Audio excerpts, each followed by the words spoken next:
아이의 작은 손이 컵을 움켜쥐었다. 투명한 물줄기가 천천히 컵을 채우더니 한 모금이 목을 타고 내려갔다.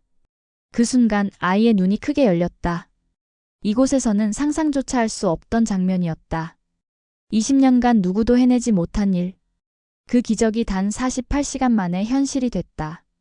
20년 동안 미국, 유럽, 일본이 모두 실패한 사막. 섭씨 47도에 자결하는 태양, 습도 15%. 하루에 쓸 수 있는 물이 한 사람당 겨우 15리터뿐인 곳. 그 절망의 땅에서 한국이 아이들의 생명을 바꿨습니다. 사막 한복판, 뜨거운 모래바람 속에서 한 외국 장관이 제 손을 꼭 잡으며 말했습니다. 당신들이 이 기술을 가져와줘서 우리 아이들이 살아날 겁니다. 그 순간 사막 위에 펄럭이는 태극기가 제 눈에는 승리의 깃발처럼 보였습니다. 거친 손끝에서 전해지는 떨림이 제 가슴에 그대로 박혔고 눈가에 맺힌 눈물은 뜨거운 바람에 순식간에 말라버렸습니다. 그 장관의 얼굴에는 깊은 주름이 새겨져 있었습니다. 수십 년간 자신의 국민들이 물 부족으로 고통받는 것을 지켜봐야 했던 무력감의 흔적이었습니다. 하지만 이 장면이 오기까지 저는 죽을 뻔한 위기를 3번이나 겪어야 했습니다. 시스템이 완전히 멈춰버린 순간, 팀원들이 하나둘 포기를 말하기 시작한 순간, 그리고 본부에서 철수 명령이 내려온 순간, 그때 깨달았습니다. 기술이란 단순히 기계나 숫자가 아니라 살아 숨쉬는 사람들의 희망이라는 것을. 오늘 제가 들려드릴 이야기를 끝까지 듣는다면 여러분도 분명 한국이 자랑스러운 나라라는 결론에 도달할 것입니다. 그때 이 이야기가 가치 있다고 느껴지신다면 구독과 좋아요로 함께 해주세요. 그 한 번의 클릭이 다음 기적의 첫걸음이 됩니다. 공항에서부터 느낀 것은 먼지와 절망이었습니다. 활주로 위로 모래바람이 휘몰아치고 터미널 유리창에는 모래 알갱이들이 마치 비처럼 끊임없이 부딪혔습니다. 입국장을 나서는 순간 마른 공기가 목구멍을 따끔거리게 했고 코 안쪽이 바로 메마르는 것을 느꼈습니다. 습도가 겨우 15%, 우리나라 겨울 실내보다도 훨씬 건조한 상태였습니다. 공항에서 숙소까지 가는 1시간 동안 차창 밖으로 보이는 풍경은 마치 화성의 표면을 보는 것 같았습니다. 끝없이 펼쳐진 모래 언덕들, 그리고 가끔씩 보이는 말라비틀어진 나무들의 잔해들. 도로 양쪽으로는 버려진 차량들이 모래에 반쯤 묻힌 채 녹슬어가고 있었습니다. 운전기사는 말없이 운전에만 집중했지만 그의 표정에서 이 땅에 살아가는 사람들의 무거운 현실을 느낄 수 있었습니다. 차창에 코를 대고 밖을 바라보니 멀리 작은 마을들이 점점이 보였습니다. 집들은 대부분 흙벽돌로 지어져 있었고 지붕은 양철판이나 플라스틱 시트로 덮여 있었습니다. 마을 곳곳에는 큰 물탱크들이 놓여 있었는데 대부분이 비어있거나 바닥이 보일 정도로 물이 얕게 고여 있었습니다. 그곳은 전 세계에서 물 부족이 가장 심각한 국가 중 하나였습니다. 유엔 개발계획의 최신 데이터에 따르면 전체 인구 850만 명 중 85%인 720만 명이 안전한 식수에 접근할 수 없는 상황이었습니다. 세계은행은 이 나라를 물위기 최고 등급인 익스트림 리스크로 분류했고 세계은행이 정한 물위기 등급표의 맨 위, 익스트림 리스크는 전쟁터보다 생존 확률이 낮은 나라라는 표시입니다. 하루에 사용할 수 있는 물은 한 사람당 겨우 15리터였고 이는 우리나라 사람들이 샤워 한 번 할 때 쓰는 물의 절반도 되지 않는 양이었습니다. 더 충격적인 것은 구체적인 피해 상황이었습니다. 5세 미만 영유아 사망률이 1000명당 89명으로 이 중 60%가 수인성 질병이 원인이었습니다.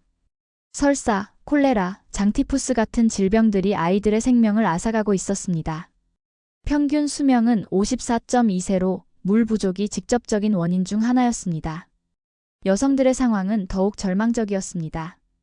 하루 평균 6시간을 물을 구하기 위해 보내야 했고 그 때문에 여자아이들의 초등학교 진학률은 겨우 23%에 불과했습니다. 어머니들이 물을 구하러 가야 하니 큰딸이 집에서 동생들을 돌봐야 했기 때문입니다. 그 시간 동안 아이들의 꿈은 조금씩 말라가고 있었습니다. 제가 묵은 호텔에서 창문을 열면 멀리 마을이 보였습니다. 매일 새벽 5시가 되면 그곳에서 아이들이 빈 플라스틱 통을 들고 걸어가는 모습을 볼 수 있었습니다.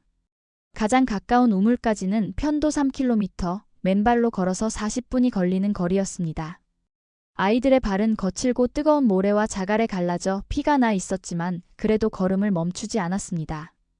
어느 날 아침 제가 쌍안경으로 그 아이들을 관찰하고 있을 때였습니다. 한 아이가 무거운 물통을 들고 비틀거리며 걷다가 넘어지는 모습을 봤습니다. 물통에서 물이 절반이나 쏟아져 나왔는데 그 아이는 엎드려서 모래에 스며든 물을 손으로 긁어 모으려고 했습니다. 그 모습을 보는 순간 제 가슴이 먹먹해졌습니다. 빈 물통에 비친 하늘과 아이의 얼굴이 마치 거울처럼 똑같이 메마르고 절망적으로 보였거든요. 그 순간 제 어릴 적 기억이 파노라마처럼 떠올랐습니다. 시골 할머니 댁에서 우물물을 길어오던 기억들 말입니다. 그때는 우물에 동전을 던지며 소원을 빌기도 했고 시원한 우물물에 수박을 담가놓고 먹었던 추억들도 있었습니다.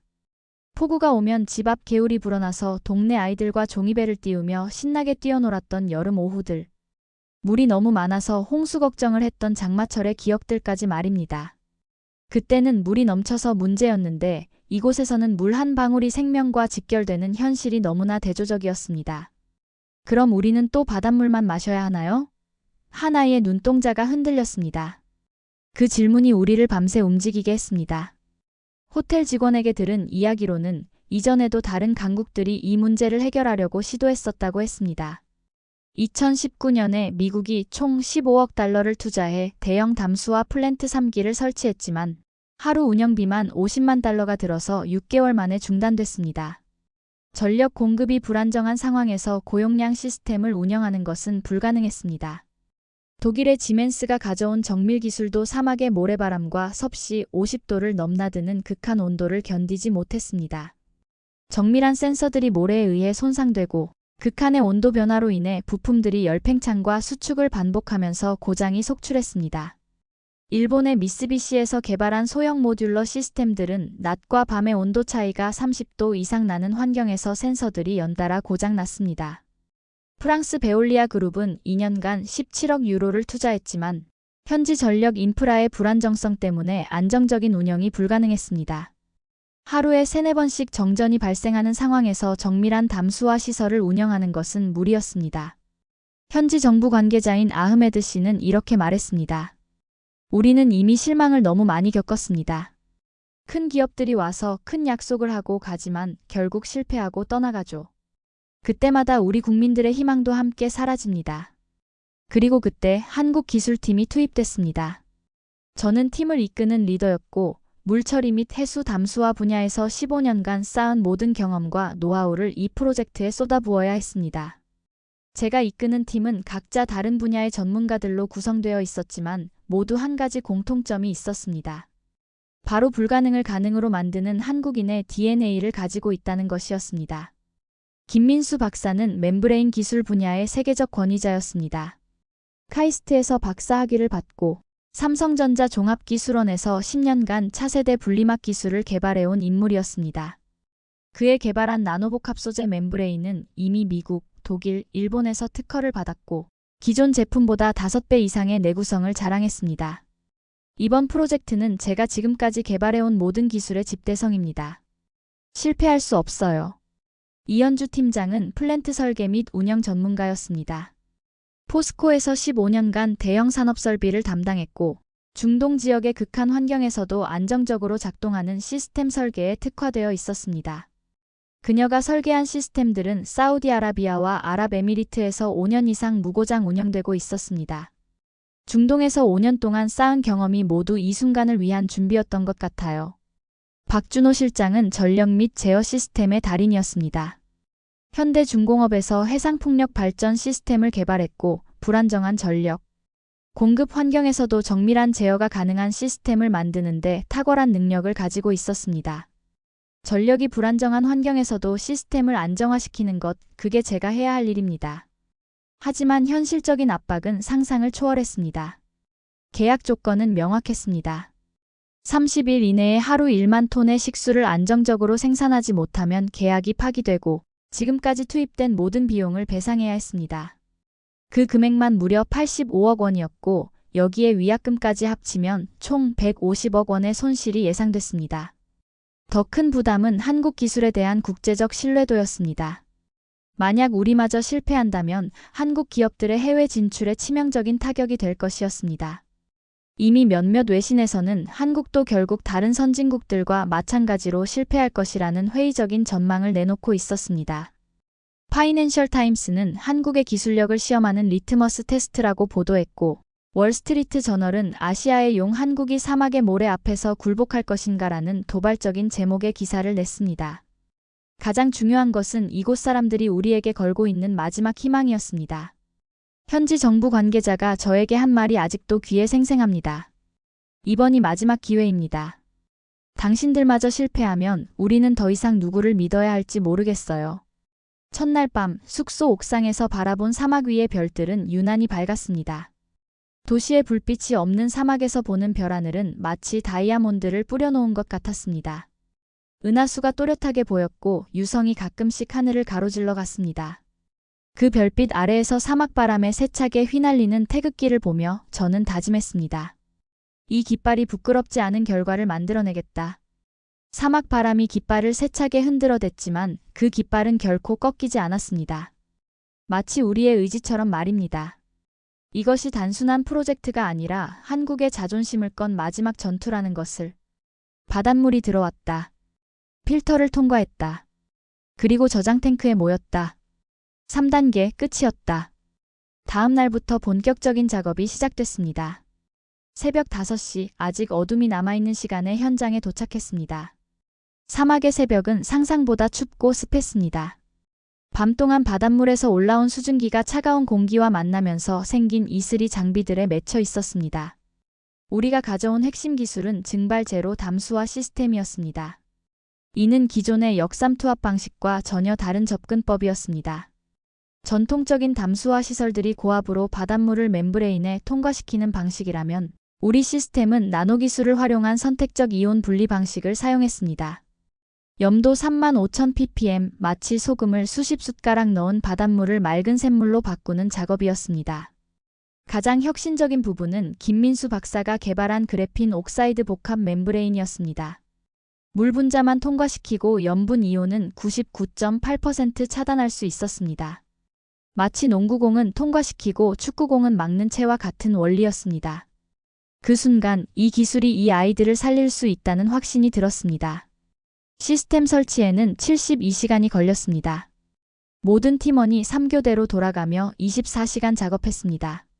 사막의 낮은 섭씨 45도까지 올라갔고 밤에는 15도까지 떨어졌습니다. 30도의 온도 차이 속에서도 정밀한 조립 작업을 해야 했기 때문에 모든 부품의 열팽창 계수까지 고려해야 했습니다. 드디어 첫 번째 가동 테스트를 할 시간이 왔습니다. 오전 10시 모든 팀원과 현지 관계자들이 숨을 죽이고 지켜보는 가운데 시스템을 가동했습니다. 처음 30분 동안은 시스템이 안정화되는 시간이었습니다. 각종 센서들이 실시간으로 데이터를 전송했고 중앙 제어실의 모니터에는 수십 개의 그래프가 움직이고 있었습니다. 입구 바닷물의 염도는 35,000ppm이었습니다. 이는 평균적인 바닷물보다 약간 높은 수치로 이 지역의 높은 증발률 때문이었습니다. 시스템을 통과한 물의 첫 번째 측정 결과는 충격적이었습니다. 염도가 500ppm으로 떨어진 것입니다.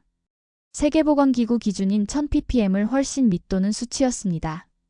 더욱 놀라운 것은 효율성이었습니다. 에너지 소모량이 리터당 2.1kWh로 기존 최고 기술이었던 이스라엘 ID 테크놀로지스의 시스템보다 35%나 적었습니다. 수질 검사 결과도 완벽했습니다. 염분뿐만 아니라 각종 중금속과 박테리아도 99.9% 이상 제거됐습니다. 특히 이 지역에서 문제가 되었던 비소와 남 농도도 WHO 기준을 훨씬 밑돌았습니다. 현지 수자원부 장관이 직접 그 물을 마셔보고는 믿을 수 없다는 표정을 지었습니다.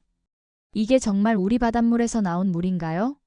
20년 동안 기다려온 기적이 드디어 일어났군요. 생수보다도 맛이 좋은데요. 그의 목소리에는 감동이 묻어 있었습니다. 팀원들의 얼굴에 미소가 번졌고 현지 관계자들도 믿을 수 없다는 표정으로 계속해서 계기판을 바라봤습니다. 그 순간 저는 확신했습니다. 우리가 가져온 기술이 정말로 세계 최고 수준이라는 것을 말입니다. 하지만 진짜 시험은 이제부터였습니다. 실험실에서의 성공과 실제 환경에서의 장기 운영은 전혀 다른 문제였으니까요. 순조로운 시작도 잠시, 작업 시작 3일째에 예상치 못한 시련이 찾아왔습니다. 현지 기상청에서는 단순한 모래바람이라고 예보했지만 실제로는 10년에 한 번 올까 말까 한 대형 사막 폭풍이었습니다.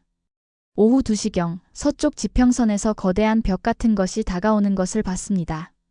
처음에는 구름인 줄 알았는데 점점 가까워질수록 그것이 모래와 먼지로 이루어진 거대한 벽이라는 것을 알 수 있었습니다. 높이가 무려 3km에 달하는 모래벽이 초속 25m의 속도로 우리를 향해 다가오고 있었습니다. 모든 장비를 보호 모드로 전환하고 대피 준비하세요. 저는 팀원들에게 소리쳤습니다. 하지만 이미 바람이 너무 세져서 목소리가 잘 들리지 않았습니다. 30분 후 하늘이 완전히 누렇게 변하더니 순식간에 시야가 5m 앞도 보이지 않을 정도로 어두워졌습니다. 낮인데도 마치 일식이 일어난 것처럼 어두컴컴해졌고 인공조명 없이는 아무것도 볼 수 없었습니다. 모래 알갱이들이 얼굴을 때리는 아픔이 마치 수천 개의 바늘로 찌르는 것 같았습니다. 고글을 쓰고 마스크를 했는데도 모래가 틈새로 들어와서 눈물이 계속 났고 숨을 쉴 때마다 목구멍이 거칠어졌습니다. 더 큰 문제는 전력 공급이 완전히 차단된 것이었습니다.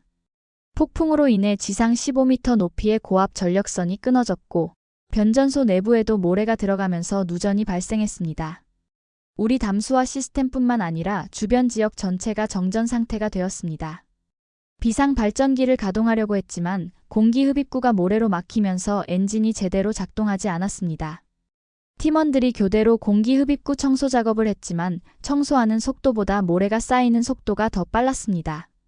다행히 한국에서 가져온 비상 발전기는 다른 장비들과 달랐습니다. 현대중공업에서 특별히 사막용으로 설계한 모델로 방진 기능이 강화되어 있었습니다. 박준호 실장이 예비 필터를 교체하고 강제 송풍 시스템을 가동하자 발전기가 천천히 돌아가기 시작했습니다. 10분 후 드디어 중앙 제어실에 전력이 공급되기 시작했습니다. 하나둘씩 모니터가 켜지고 시스템 상태를 확인할 수 있게 됐습니다.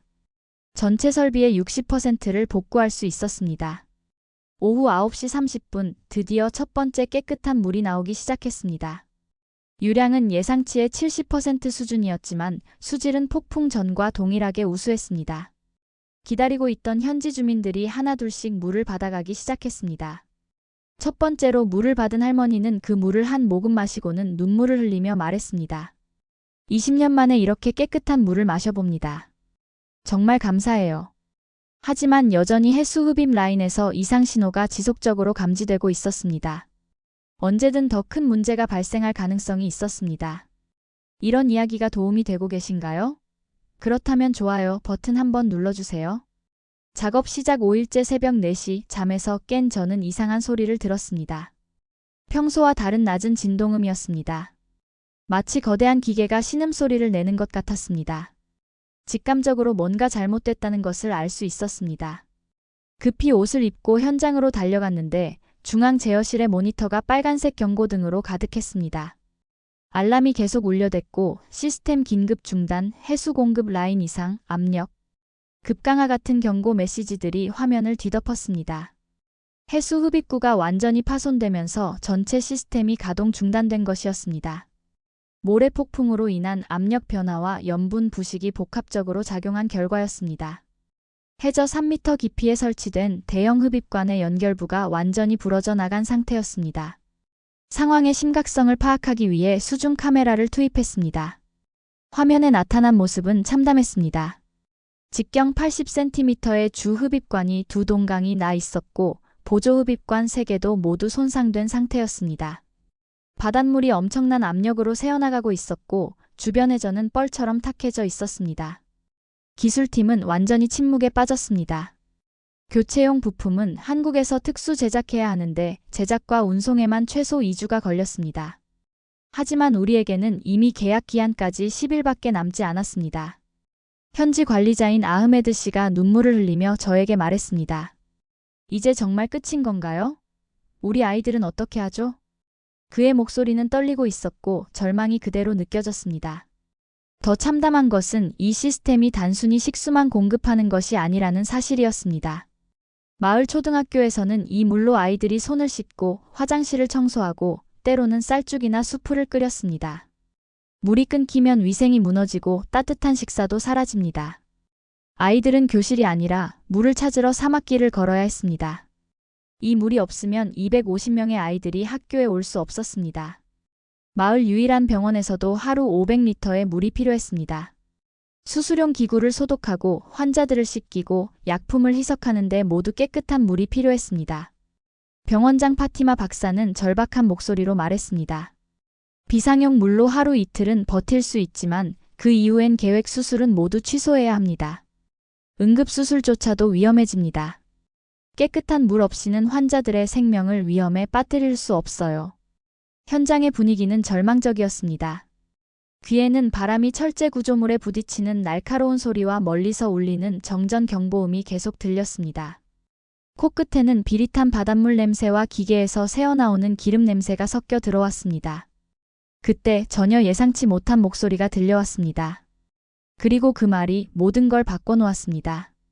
새벽 6시 한국 본부에서 긴급 화상회의 요청이 들어왔습니다. 회의실 화면에는 회사 임원진과 기술진들이 심각한 표정으로 앉아 있었습니다.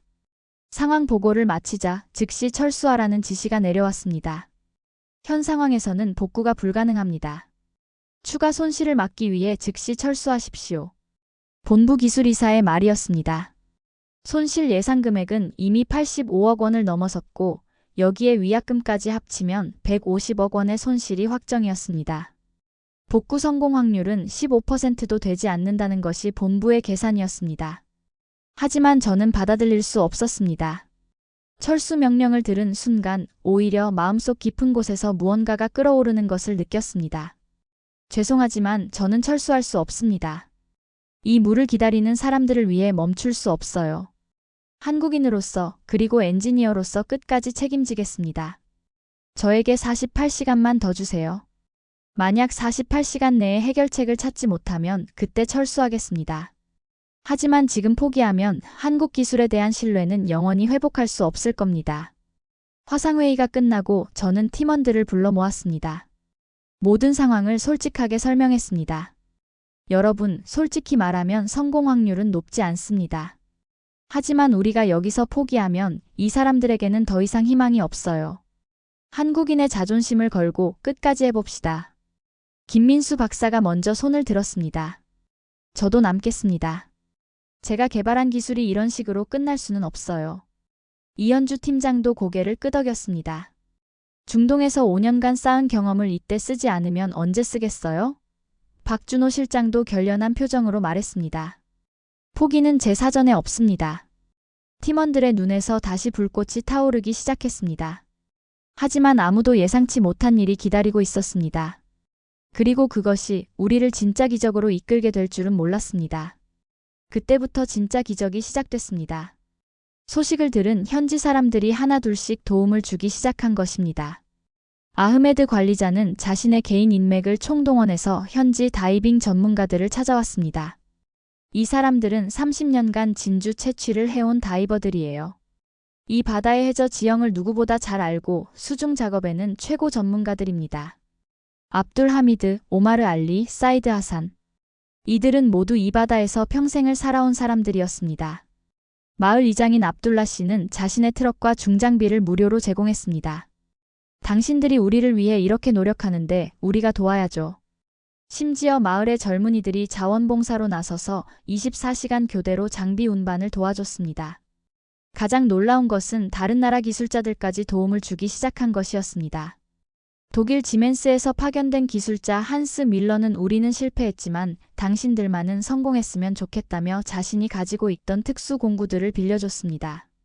프랑스 베올리아의 엔지니어 피에르 듀퐁도 기술에는 국경이 없다며 해저 작업 노하우를 전수해줬습니다. 총 60명의 다국적 팀이 구성됐습니다. 언어는 달랐지만 마음은 하나였습니다. 모든 사람이 손짓과 그림으로 의사소통하며 밤낮 없이 작업했습니다. 밤새 작업하는 동안 현지 주민들이 차와 간단한 음식을 가져다 주었습니다.